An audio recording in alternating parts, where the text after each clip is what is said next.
Assalamualaikum Sobat Football United. Ya, ada informasi nih dari mantan asisten Manchester United, yaitu adalah Benny McCarthy ya, yang membuka informasi sebenarnya tentang rencana Manchester United di bursa transfer sebelumnya. Ini terkait dengan terutama posisi penyerang ya. Ini tentu saja Benny McCarthy bersama dengan Erik ten Hag dan juga Steve McLaren di musim pertama dan juga musim keduanya. Di musim pertama sukses membawa Manchester United berada di peringkat ketiga besar dan ada satu trofi pada saat itu. Lalu di musim setelahnya ada posisi yang menurun di peringkat ke-8, tapi bagaimana Manchester United sukses juga nih mengamankan trofi Piala FA. Bukan mengamankan ya, bahkan merebut kembali atau menjadi juara di Piala FA. Merupakan hal yang sesuatu yang manis di penghujung musim lalu, yang tentu saja juga dirayakan oleh banyak fans Manchester United ya. Tapi ketika Ineos sudah masuk, meminta adanya peremajaan staff, dan itu yang dilakukan. Dan Benny McCarthy akhirnya juga selesai di Manchester United bersama dengan Steve McLaren. Lalu masuklah asisten yang baru, salah satunya adalah Ruud van Nistelrooy dan juga Rene Hake. Oke, langsung aja ya gue bahas. Sumbernya gue ambil dari Center Devils. Benny McCarthy mengatakan di musim panas tahun 2023, berarti 2 tahun yang lalu, di musim panas 2023, ketika Benny McCarthy akan memasuki musim keduanya ya. Di musim panas tersebut Harry Kane adalah target nomor 1 kita. Harry Kane adalah target utama, tapi tentu saja harga adalah masalahnya. Karena dia akan meninggalkan Spurs ke Manchester United. Ada beberapa juta lebih ya, artinya beberapa pounds yang akan ditambahkan di harganya. Tapi untuk harga 100 juta pounds, kalau Anda melihat saat ini, Anda akan mengatakan kalau itu sebenarnya angka yang sangat pantas ya, karena dia pergi ke Bayern Munchen dan dia masih terus memproduksi gol. Ya, dia pindah ke Bayern Munchen dengan harga kurang lebih 100 jutaan ya. Jadi dia terus mencetak gol. Jadi Anda berpikir kita seharusnya ya melakukan pergerakan ya, kita seharusnya melepas peluru dan mendapatkan Harry Kane. Dan setelahnya harusnya kita juga berinvestasi di Rasmus Højlund. Dan itu akan menjadi hal yang terbaik untuk Rasmus Højlund kalau dia memiliki seseorang seperti Harry Kane. Jadi ya, Harry Kane merupakan target nomor 1 dari Erik ten Hag. Erik sangat menginginkan dia. Erik ten Hag sangat menginginkan Harry Kane. Lalu Randal Kolo Muani juga berada di daftar dengan peringkat yang tinggi ya, di daftar buruan. Victor Osimhen juga berada di daftar tersebut. Tapi kalau Anda akan menghabiskan uang 100 juta lebih, Anda menginginkan paket yang komplit. Harry Kane untuk saya adalah paket komplit. Tapi sayangnya klub tidak melihat ke arah tersebut.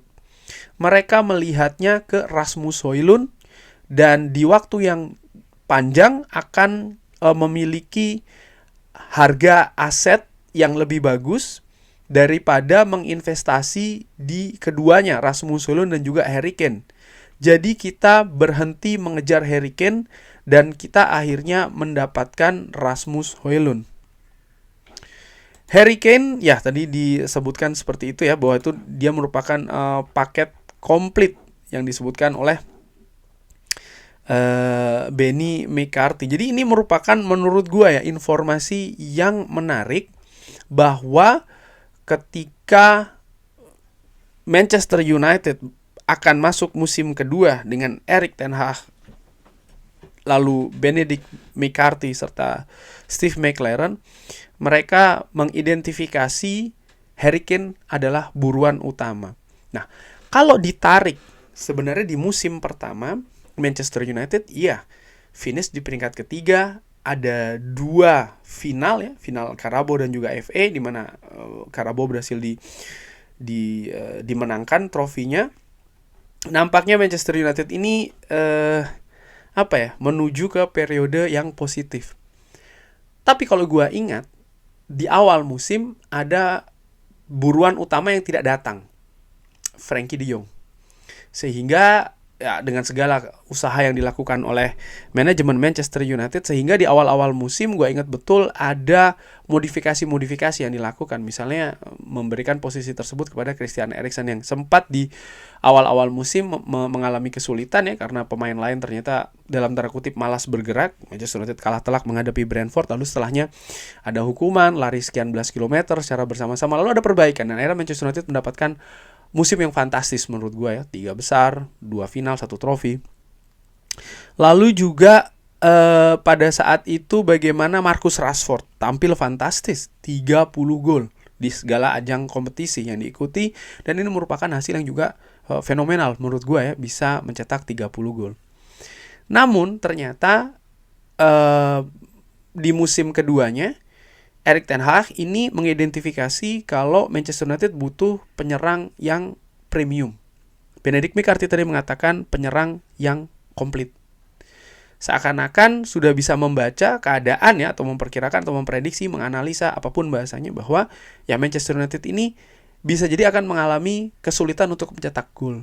Oleh karena itulah mereka butuh penyerang yang premium, penyerang yang sekali lagi memiliki paket komplit walaupun harganya mahal. Dan kalau dilihat di musim pertama tersebut, ketika Manchester United finish di 3 besar, sebenarnya angka mencetak gol dari Manchester United itu tidak cukup memuaskan. Karena ketika itu Manchester United mencetak 58 gol di peringkat ketiga ya. Bandingkan Manchester City di peringkat pertama mencetak 94 gol. Arsenal di peringkat kedua mencetak 88 gol. Manchester United hanya mencetak 58 gol. Jadi ada 30 gol perbedaan antara Manchester United juga Arsenal. Lalu Newcastle mencetak 68 gol. Liverpool 75 gol. Jadi bisa dilihat memang Manchester United di musim pertama Erik ten Hag yang bisa finish di peringkat ketiga tersebut memang ada masalah sebenarnya di dalam mencetak gol. Lalu masuk ke musim yang lalu Manchester United, ya sebenarnya angka gol yang diciptakan hampir sama dengan musim sebelumnya, di mana tadi mencetak 58 gol peringkat ketiga. Musim setelahnya Manchester United mencetak 57 gol. Jadi sebenarnya masalah mencetak gol itu sudah ada dari musim pertama Erik ten Hag kalau menurut gua ya. Cuman pada saat itu ya Rashford sedang on fire, tapi Rashford bukan penyerang utama. Manchester United butuh pemain yang memang bisa diandalkan secara lebih konsisten. Dan di musim kedua, dengan penurunan penampilan dari Marcus Rashford, segalanya ya hampir stagnan ya dari sisi mencetak gol.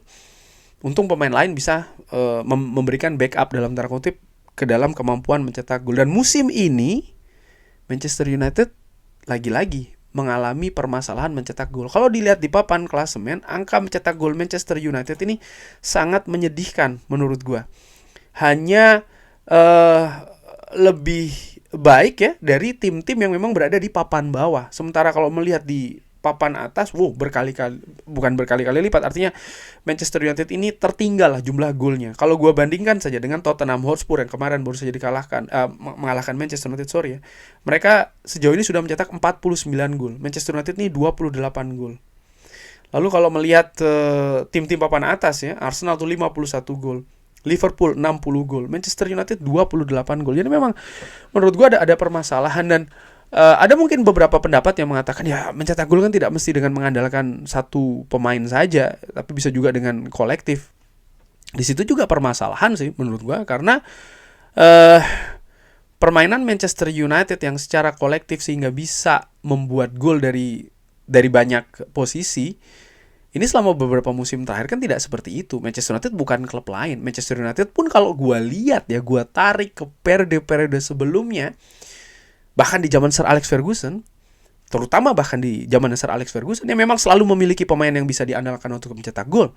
Baik itu pemain yang di atas lapangan starting 11 atau bahkan pemain yang ada di bangku cadangan. Selalu punya senjata untuk mencetak gol. Bukan secara kolektif semua pemain bisa mencetak gol punya enggak. Kalau gua secara ringan amatiran seperti itu. Dan ini kan juga hal yang terjadi misalnya kalau dilihat ya di Ruben Amorim, Sporting Lisbon, Sporting CP punya Gyökeres bukan yang diandalkan betul mencetak gol. Bukan berarti pemain ini akan mencetak 50% dari gol enggak, tapi juga pemain yang memang bisa diandalkan untuk mencetak gol. Jadi memang ada sistem yang seperti itu menurut gua sih secara ringan amatir. Dan kalau melihat klub-klub lain misalnya di Premier League saat ini ya, mereka juga memiliki pemain-pemain yang diandalkan. Liverpool dengan Mohamed Salah, Manchester City dengan Erling Haaland, Nottingham Forest dengan Chris Wood, lalu Newcastle dengan Alexander Isak. Jadi menurut gue tidak ada yang salah dengan sistem yang memang mengandalkan ya satu atau dua pemain untuk mencetak gol. Dan memang itu tugas juga kan dari para penyerang misalnya. Dan Manchester United sayangnya belum bisa memiliki pemain yang seperti itu. Dan tadi juga disinggung terkait dengan Rasmus Højlund ya, investasi dengan Rasmus Højlund. Gue berpikir memang nampaknya memang kalau pada saat itu bisa terjadi ada Rasmus Højlund dan juga Harry Kane ya, tentu saja dengan harga yang tinggi, ya gue paham tersebut, tapi keadaan itu nampaknya akan lebih ideal begitu. Jadi ada pemain muda yang memiliki pemain senior yang membimbing dan juga memiliki kemampuan yang bagus. Cuman sayangnya Manchester United tidak melihat ke arah situ. Gue nggak tahu pertimbangan manajemen apa, tapi yang jelas dari sisi teknis itu sudah diajukan request itu, permintaan itu. Cuman sayangnya tidak bisa dipenuhi. Nah, kali ini menurut gue ini juga memberikan semacam kayak warning dan juga sinyal bahwa Manchester United harus mendatangkan striker yang premium menurut gue sih ya, di musim panas nanti. Karena ini sudah 3 musim Manchester United punya permasalahan dalam mencetak gol. Dan menurut gue kalau melihat dari apa yang dikatakan oleh Benedict McCarthy bahwa ya merupakan hal yang mungkin lebih ideal ya, ada pemain muda dan juga pemain yang memiliki pengalaman dalam satu posisi. Ya menahan Rasmus Højlund misalnya di tim ini juga bukan merupakan hal yang negatif ketika ada pemain premium yang datang. Dari sisi manajemen klub tentu saja ada situasi finansial yang harus dilihat, yang dihitung, dianalisa. Tapi dari apa yang disampaikan oleh Benedict McCarthy ini seperti kayak menurut gua sih ya, bahwa keadaan ini sudah terdeteksi di musim-musim sebelumnya. Sayangnya manajemen memiliki pemandangan yang berbeda terkait dengan siapa atau bagaimana lini depan ini harus diisi oleh pemain baru, yang akhirnya mereka putuskan untuk datangkan Rasmus Højlund. Rasmus Højlund dinilai lebih bagus dari sisi investasi terutama jangka panjang. Dan mungkin juga manajemen berharap bahwa pelatih ya atau manajer bisa memaksimalkan Rasmus Højlund menjadi pemain yang diandalkan untuk mencetak gol. Dan di musim pertama dari Rasmus Højlund juga sebenarnya kalau gue lihat secara garis besar, secara gambaran luasnya, dia pemain muda, baru pertama kali datang ke Inggris, pertama kali datang ke Manchester United, pindah dari sebuah klub yang ukurannya juga berbeda dengan Manchester United, dengan segala tekanan, dengan keadaan juga yang tidak bagus di Manchester United, banjir cedera dan lain-lain. Dia bisa melakukan apa yang dia lakukan musim lalu, baik itu di Liga maupun di Eropa, merupakan sesuatu yang bagus. Dan saat ini dia mengalami kesulitan, menurut gua itu juga dalam tanda kutip ya, hal yang ya sangat wajar untuk dihadapi pemain muda dengan keadaan tim yang masih bergolak, dinamika naik turun, ada pergantian manajer tengah jalan, sistem baru, formasi baru, dan beban dan juga tekanan terutama ketika memasuki musim kedua. Hal-hal seperti itu menurut gua ya memang sebuah tantangan yang sayangnya kalau menurut gua sangat tidak fair kalau ini dibebankan kepada pemain muda sendiri gitu ya. Harus memiliki pemain yang lebih berpengalaman sih untuk berbagi beban tersebut, terutama di lini depan untuk tugas mencetak gol. Dan sebelum gue akhiri video ini juga, Manchester United akhirnya di musim lalu pun juga mendatangkan lagi-lagi pemain depan yang muda ya kan, Joshua Zirkzee. Lagi-lagi ada pandangan yang berbeda nih dengan tim teknis kepelatihan sih. Menurut gue ini hal yang menarik, dan mudah-mudahan seperti yang gue katakan ya, gue ingin Manchester United bisa mendatangkan pemain depan premium yang bisa diandalkan dan juga berpengalaman. Kurang lebih seperti itu. Bagaimana menurut Sobat Football United? Seperti biasa silahkan drop di kolom komen. Terima kasih sudah menyaksikan. Jangan lupa like, share, dan juga subscribe. Wassalamualaikum warahmatullahi wabarakatuh. Thank you.